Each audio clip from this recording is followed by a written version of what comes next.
Yo, what's good, YouTube? It's your main man, AB the Hero, back again with another video. We just got finished watching LaMelo Ball take on the Miami Heat tonight.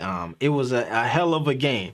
If you were not watching the game, you missed a hell of a game. Sadly, it did not end the way that we wanted to end. It ended with LaMelo getting a triple-double. It ended with him also fouling out as well. So it's a bit tough time, but let's get into it. Please, AB the Hero, back at it, baby.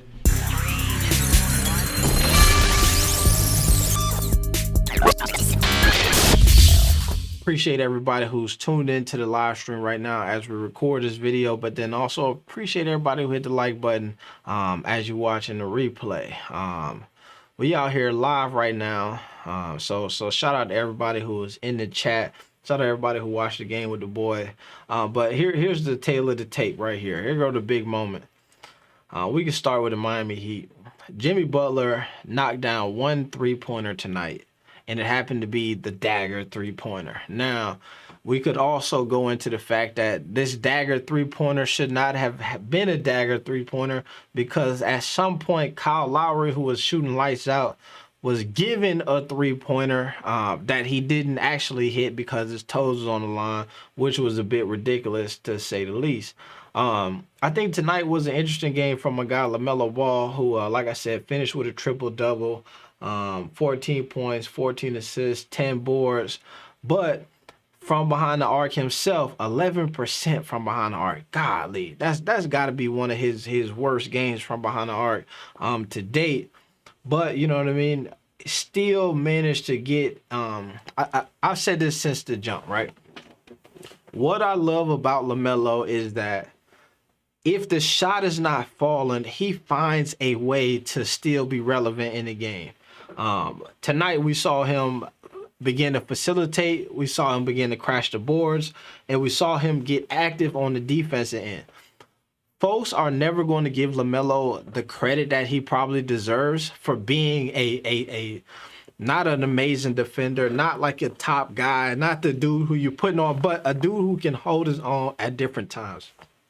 Like I said earlier, Jimmy Butler hit a great shot earlier to really close this game out. But there were moments where LaMelo was sitting on a sit-down guarding Jimmy Butler. Jimmy drives, LaMelo knocks it out of his hand, turnover, Hornets go the other way. We saw the three ball that Kyle Lowry got that should not have been a three. The reason why he was out of position and his toes was on the line because LaMelo was closing out space on him and putting a lot of pressure on him. So LaMelo got to start getting a bit of credit for his presence on the defensive end. Jimmy Butler, I believe, had 4 points at halftime as well, which is something that we got to note. But just because the Hornets were playing a pretty good defense on him tonight. Miles Bridges, pretty much a career night performance for him. 29 points, 11 boards, 2 assists. I hit a big three late, but it was kind of like too late. A few moments from Miles where, things were not...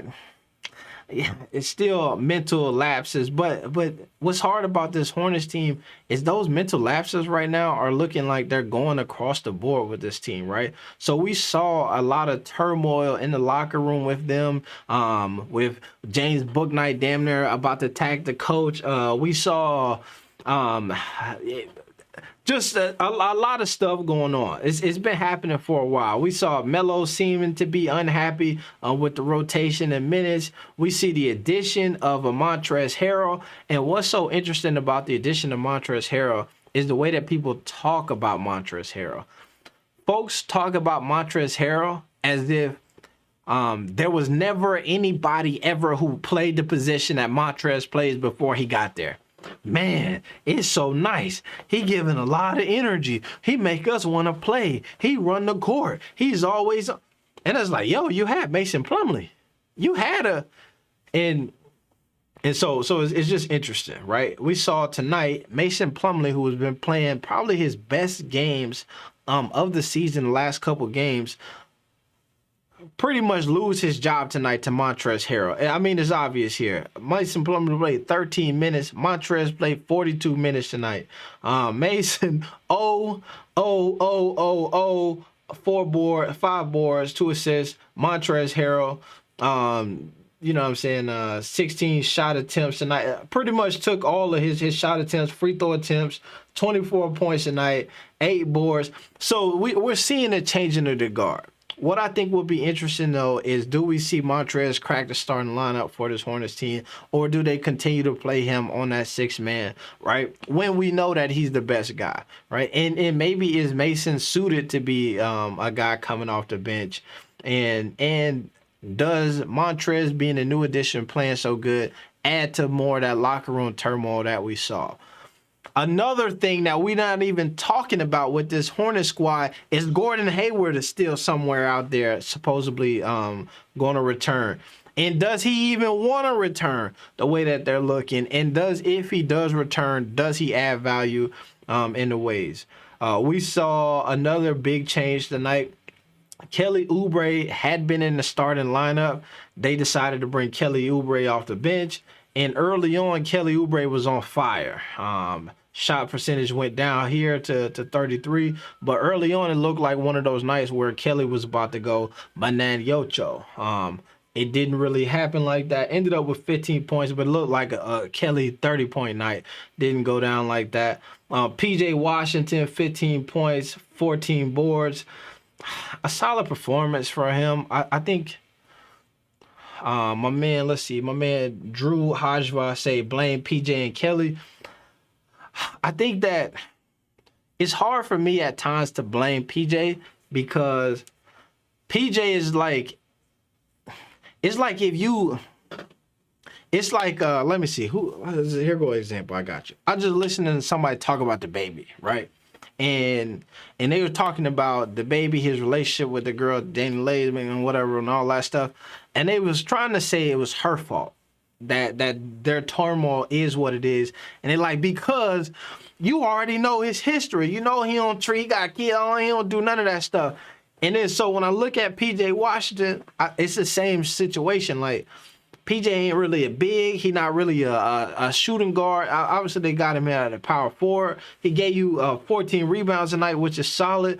But the best nights that he has in the Hornets uniform is when he's shooting the 3 ball at a high clip. And tonight, he 0 for 4 from that point, right? So it's not the best version of PJ, but you know that you're only going to get that best version of PJ every blue moon anyway. So it's just hard. Like, you know what I mean? What do you expect from him at that point? Let's see. Let me see. Did I miss anything, chat? Any other closing remarks or anything that I need to add to this?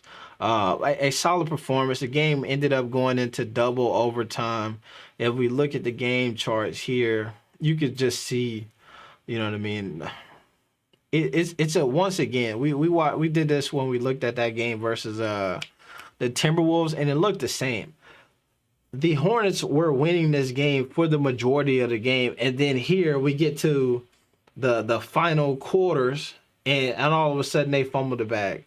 Then you get into the overtime, and then it's just like no looking back for this Hornets team. Right here, I believe is that critical moment where LaMelo gets fouled out, and then it's just over. It's just a punch to the gut for this Hornets team. And like I've heard the players talk about a decent amount of time, is when things start going bad, opposite of last year, they just don't know how to kick it back into gear. I think last year things went bad and they just were playing from behind, just like balls out. So they were able to kind of close things out. Where now it's their ahead. They're supposed to win. It's the pressure. You're supposed to play well. And then when you don't, it's like, man, but maybe we're not as good as we thought. So I don't know. It's a struggle for this Hornets team right now. But everything is going to be good. It's your main man, AB the Hero. We still on the live stream, but we about to end this video. All right. Let's see how many people we got tapped in right now. We got 50 folks.